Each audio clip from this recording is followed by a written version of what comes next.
জাতির পিতা সর্বকালের সর্বশ্রেষ্ঠ বাঙালি বঙ্গবন্ধু শেখ মুজিবুর রহমানের স্বপ্নের সোনার বাংলাদেশ থেকে সূচিত হয়ে আজ আমরা পদার্পণ করেছি স্মার্ট বাংলাদেশের গণ্ডিতে। এক্ষেত্রে গণ্ডি শব্দটির যথার্থ সার্থকতা অবনিহিত রয়েছে এর বিশাল বিস্তৃতি প্রকাশের ভঙ্গিমায়, এবং এই সার্থকতার একান্ত কর্তৃত্ব হিসেবে রয়েছি আমরা, অর্থাৎ দেশের তরুণ প্রজন্ম। তাই তো এই তরুণ প্রজন্মের যথার্থ বিকাশে মাননীয় প্রধানমন্ত্রী শেখ হাসিনা বিভিন্ন উদ্যোগের পাশাপাশি গ্রহণ করেছে বঙ্গবন্ধু সৃজনশীল মেধা অন্বেষণ প্রতিযোগিতার মতো উদ্যোগ। আমি আতিফা রহমান, দশম শ্রেণীর একজন অতি সাধারণ শিক্ষার্থী, যার সৃজনশীল মেধা অন্বেষণ প্রতিযোগিতার যাত্রা শুরু হয়েছিল দিনাজপুর জেলার চিরিরবন্দর উপজেলার আমেনা বাকি residential model school and college হতে। আজ অতি বিস্ময়ের সাথে নিজেকে আবিষ্কার করতে পেরেছি লক্ষাধিক শিক্ষার্থীর মধ্য হতে বাছাইকৃত দেশের 15 জন দলভুক্ত সেরা মেধাবীদের মধ্যে। কৃতজ্ঞতা প্রকাশ করছি আমার পরিবার, শিক্ষা প্রতিষ্ঠান এবং আমার সহপাঠীদের প্রতি। এই প্রতিযোগিতার পর হুটহাট করেই মনে হচ্ছে আমি আতিফা রহমান এতটাই অভিজ্ঞ হয়ে গেছি যে আমার মাথায় এই কালো চুলের বদলে সাদা চুল থাকলে তা বুঝি বেশি মানানসই হতো। হ্যাঁ, আমি বলতে চাইছি যে এই প্রতিযোগিতাটি ছিল অভিজ্ঞতা অর্জনের একটি কেন্দ্র। মাননীয় প্রধানমন্ত্রী, আজ আমি আপনাকে আমার জননীর একটি ক্ষুদ্র স্মৃতি হতে বিচরণ করাতে ইচ্ছুক, যা স্থান নিয়েছিল আজ থেকে ঠিক 26 বছর আগে, যেদিন আপনি বিশ্বের 11তম এবং দক্ষিণ এশিয়ার 6ষ্ঠ দীর্ঘতম সেতু হিসেবে বঙ্গবন্ধু বহুমুখী সেতুটি জনসাধারণের জন্য উন্মুক্ত করে দিলেন।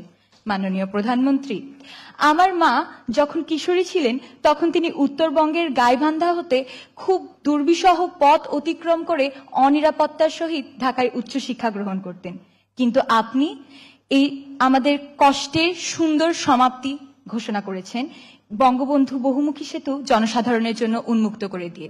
মাননীয় প্রধানমন্ত্রী, আমার মা যে পথ ধরে ঢাকায় তার উচ্চশিক্ষা সম্পন্ন করতে পেরেছিল, আজ কিন্তু সে পথের পথিক হয়ে আমি সুদূর দিনাজপুর জেলার চিরিরবন্দর উপজেলা হয়ে আপনার সামনে এসে দাঁড়াতে পেরেছি। ধন্যবাদ আপনাকে। আজ আমার এখানে আসা মেট্রো রেল হয়ে। তাই মেট্রো রেল চলার মধ্যে আমি যে বিস্ময়কর অনুভূতিটি প্রকাশ করতে চাই তা হলো, মেট্রো রেল চলার সময় যে শাসা শব্দটি করে তা মূলত আমাদের দেশের যোগাযোগ ব্যবস্থার উন্নতির সাপেক্ষে জনগণের স্বস্তির নিঃশ্বাসটি প্রতিফলিত করে।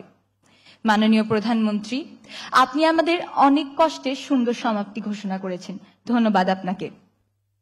নিজেকে একজন সার্থক ব্যক্তি, সার্থক নাগরিক এবং সার্থক দেশপ্রেমিক হিসেবে গড়ে তুলতে চাই এই বিশ্ব দরবারে বারবার বাংলাদেশ নামটি আলোকিত করে।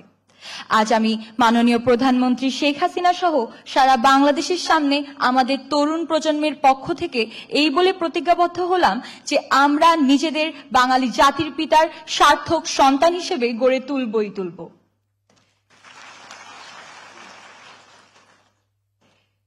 মাননীয় প্রধানমন্ত্রী শেখ হাসিনা সহ দেশের সকল ব্যক্তি যারা এই দেশ পরিচালনার কাজে নিয়োজিত রয়েছেন তাদের প্রতি জানাই আমার অশেষ কৃতজ্ঞতা, গভীর শ্রদ্ধা এবং ভালোবাসা এই দেশ সহ আমাদের জননীর মতো আগলিয়ে রাখার জন্য।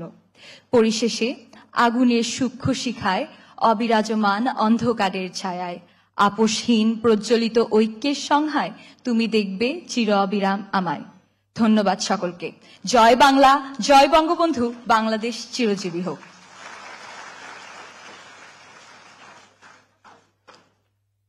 ধন্যবাদ আতিফা রহমান।